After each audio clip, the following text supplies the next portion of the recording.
कांग्रेस नेता पूनम पंडित पर इस वक्त इल्जाम लग रहे हैं।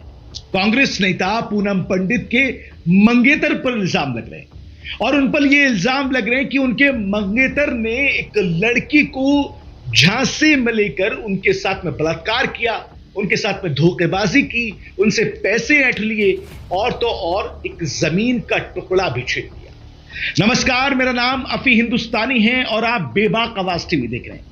पूनम पंडित जो कि किसान आंदोलन से चर्चा में आए, सियाना विधानसभा से चुनाव लड़ा, चुनाव हार गई, लेकिन उसके बाद भी पॉलिटिक्स में एक्टिव रही।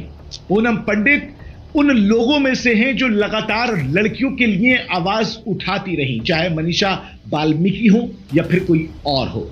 लगातार पूनम पंडित लड़की और महिलाओं के लिए सबसे आगे आके खड़ी रही।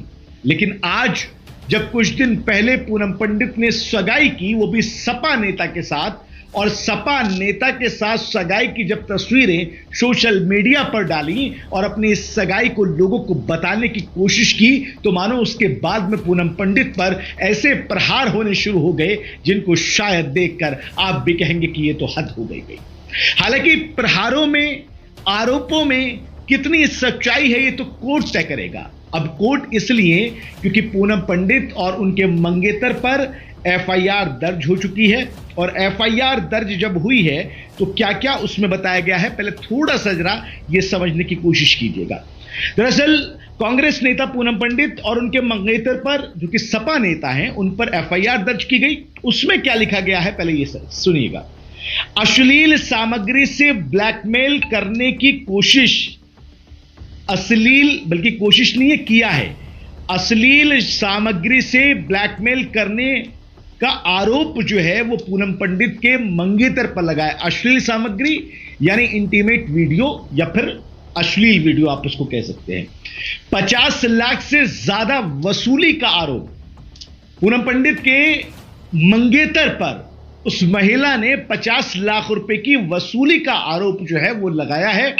उसके बाद में थोड़ा सा और समझिएगा आप, उसके बाद में है कि 4 साल तक ब्लैकमेल किया, यानी 4 साल तक उसको उस वीडियो के सहारे ब्लैकमेल करता रहा, यह भी आरोप लगा है। यौन शोषण करता रहा, यौन शोषण का आरोप सपा नेता दीपक पर लगाया गया है। सगाई के बाद गर्लफ्रेंड संग लिव इन एग्रीमेंट भी किया गया था, यानी यह समझिए कि उनकी गर्लफ्रेंड, कथित तौर पर जो गर्लफ्रेंड कहलाई जा रही है, उन्होंने यह इल्जाम लगाया है कि लिव इन में जब वो रह रहे थे तो उसका एग्रीमेंट भी किया गया था। शादी के साथ गर्लफ्रेंड को भी साथ रखना चाहता था दीपक गिरी। यह भी एक इल्जाम है कि पूनम पंडित से सगाई के बाद, सगाई होने के बाद शादी के बाद, और शादी के बाद अपनी गर्लफ्रेंड को भी अपने साथ रखना चाहता था। इन आरोपों को इसलिए बता रहा हूं क्योंकि ये आरोप लगाए गए हैं, लेकिन उसका पलटवार और उसका जवाब पूनम पंडित ने दिया है, वो भी आपको बताऊंगा। पहले आरोप सुन लीजिएगा। इसके बाद में लिखा गया कि आरोपी के घर जाने पर पीड़िता को बंधक बनाकर पीटा गया। पूनम पंडित पर भी पीड़िता ने धोखा देने के आरोप लगाए। पूनम पंडित पर भी ध्यान रखिएगा, क्योंकि ये गर्लफ्रेंड जो है, कथित तौर पर जो गर्लफ्रेंड है वो पूनम पंडित के मंगेतर की है, लेकिन यहां पर पूनम पंडित पर भी धोखा देने के आरोप लगाए गए हैं। इसके अलावा पूनम से सगाई और गर्लफ्रेंड का तलाक केस फाइल करा दिया। इसके अलावा सपा नेता दीपक के 2 भाइयों, पिता के खिलाफ भी केस दर्ज किया गया है। साथ ही साथ भावपुर थाने में 13 धाराओं के तहत दर्ज किया गया है यह मुकदमा। यह हो गई अब मुकदमे की बात, इल्जामों की बात, क्या कुछ लिखा गया है, क्या कुछ लिखवाया गया है। अब इसकी जरा थोड़ी सी गहराई को समझने की कोशिश कीजिएगा।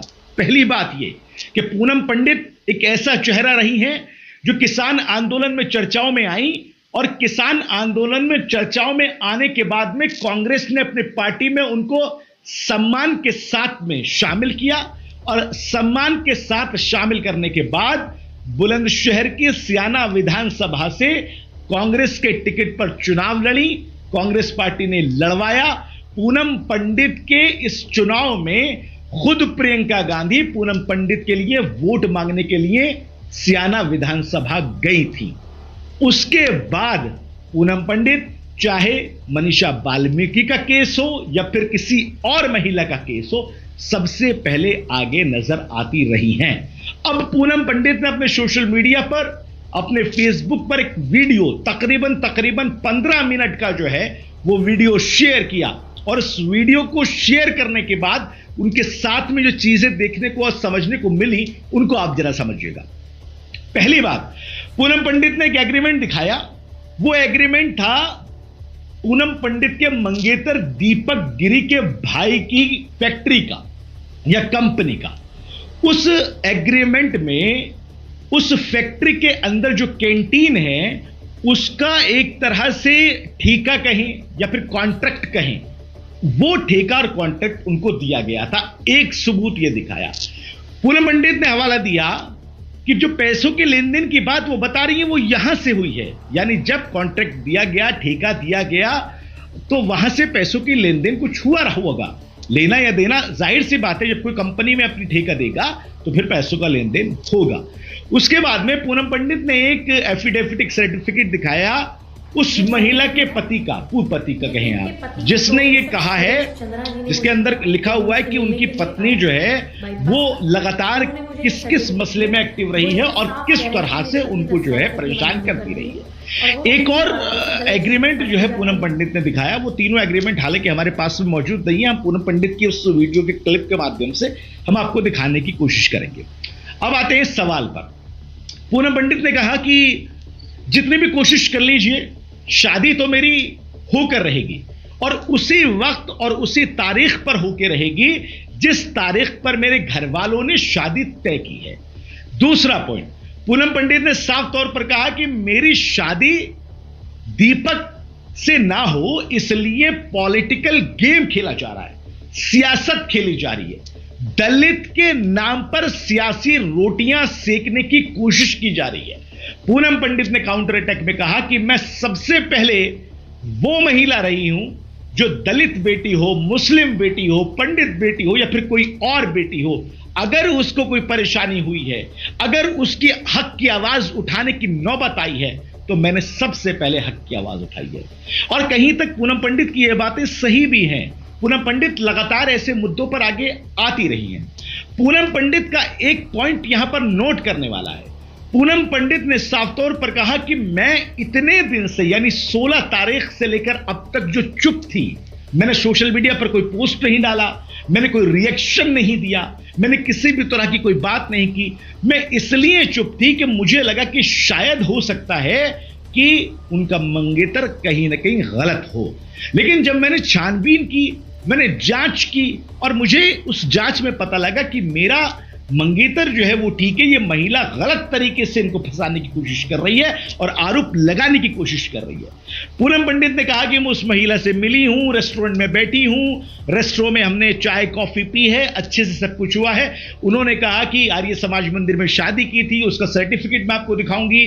फिर उन्होंने कहा कि पहले आप दीपक को बुला लीजिए, यानी पूनम पंडित के मंगेतर, और उस लड़की जो महिला है, उस महिला के बॉयफ्रेंड कह सकते, कथित तौर पर बॉयफ्रेंड, क्योंकि वो महिला कह रही है, तो उनको बुला लीजिए। मैंने जब उनको बुलाया तो वो सर्टिफिकेट भी नहीं दिखा पाई और वो प्रूफ भी नहीं दिखा पाई, वो फोटोज की बात कर रही थी, वो भी दिखा नहीं पाई। तो कहीं ना कहीं पूनम पंडित के कहने का मतलब है कि वो लड़की, वो महिला झूठ बोल रही है।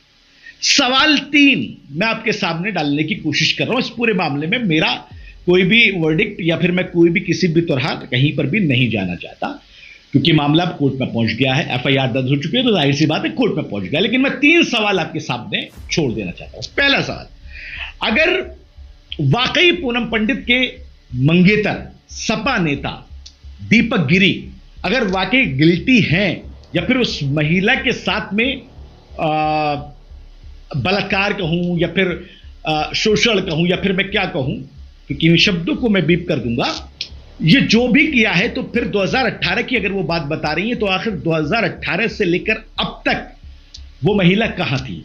अभी तक उन्होंने क्यों नहीं सवाल उठाए? अभी तक क्यों नहीं पूनम पंडित के मंगेतर को जो है एफआईआर उन पर दर्ज कर रही? सवाल नंबर 2, अगर आपके पास में शादी की फोटोज या फिर शादी का वीडियो या फिर कोई ऐसी चीज है जो सर्टिफिकेट है शादी का, अगर वो आपके पास में है तो आप पब्लिकली लोगों को दिखा क्यों नहीं देती?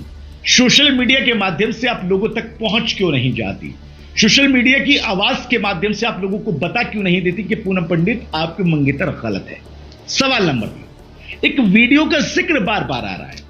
इस वीडियो का जिक्र हालांकि आना नहीं चाहिए, लेकिन वो बार बार आ रहा है, और बार बार इसलिए आ रहा है कि अश्लील वीडियो, अश्लील कंटेंट, अश्लील सामग्री का इस्तेमाल करके ब्लैकमेल किया गया, अश्लील चीजों का इस्तेमाल करके उसको जो है ब्लैकमेल किया गया। सवाल एक कि अगर आप उनके साथ रिलेशन में थी या फिर आप जो है शादी कर चुकी थी, व्हाटएवर जो भी है, अगर आप उनको जो है अपना मानती थी, तो फिर ये बी वाली कैटेगरी कहां से आ गई?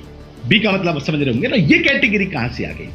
क्योंकि दोनों की तरफ से कंट्रीब्यूशन हुआ है, तो फिर ये मुद्दा तो खत्म हो जाता है ना। फिर ये शब्द आप इस्तेमाल नहीं कर सकते, आप कुछ और इस्तेमाल जरूर कर सकते हैं। और इसी के साथ एक सवाल और कि आप एफआईआर आपने करवा दी, सारी चीजें आपने जो है वो करवा दी, लेकिन अभी तक आप खुलकर लोगों के सामने नहीं आई सोशल मीडिया पर। घर जरूर पहुंच गई उनके, आपने हंगामा जरूर किया, वो ठीक है, लेकिन आपने अभी तक सोशल मीडिया के माध्यम से कोई भी ऐसी बात लोगों के सामने क्यों नहीं रखी? 3 सवाल आपके जहन में मैं आपके सामने में छोड़ के जा रहा हूं, उनके जवाब कमेंट बॉक्स में जरूर दीजिएगा। बताइएगा, पूनम पंडित गलत, पूनम पंडित के मंगेतर गलत, या फिर वो महिला गलत? क्योंकि यहां पे दलित कार्ड खेला जा रहा है, यहां पे एक तरह से पूरे तरीके से मतलब कार्ड खेला जा रहा है। ये सच्चाई है मैं नहीं कह रहा, लेकिन फिलहाल पूनम पंडित के अकॉर्डिंग कार्ड खेला जा रहा है। अगर आप ऐसे परेशान हैं तो फिर आप लोगों के सामने आके बात क्यों नहीं कर रही हैं? एक और अहम सवाल, दलित की बेटी अगर परेशान है, दलित की बेटी के साथ में अगर ये हुआ है, तो पूरा देश, पूरे समाज को तो आना ही चाहिए, लेकिन उन नेताओं को इसकी जांच करवानी चाहिए जो अपने आप को दलितों का हमदर्द बताते हैं, जो अपने आप को कहते हैं कि वो दलितों के साथ में खड़े हैं, ताकि दूध का दूध और पानी का पानी हो जाए, निष्पक्ष जांच हो जाए। पूनम पंडित अगर गलत हैं, पूनम पंडित तो खैर इस मुद्दे में गलत हो ही नहीं सकती क्योंकि उन्होंने कुछ नहीं किया, वो सिर्फ अपने मंगेतर का बचाव कर रही है। अगर पूनम पंडित के मंगेतर गलत है तो वो भी पता चलना चाहिए, और ये महिला गलत है तो इसका भी पता चलना चाहिए। बहरहाल मामला अब जो है एफआईआर के माध्यम से कोर्ट में पहुंच जाएगा, लेकिन ये सवालों के जवाब अगर आपको पता है, अगर आप कुछ कहना चाहते हैं तो कमेंट बॉक्स में जरूर जवाब दीजिएगा। फिर हाजिर होऊंगा नए खबर, नए अपडेट के साथ में, तब तक के लिए दीजिए इजाजत। नमस्कार, आदाब।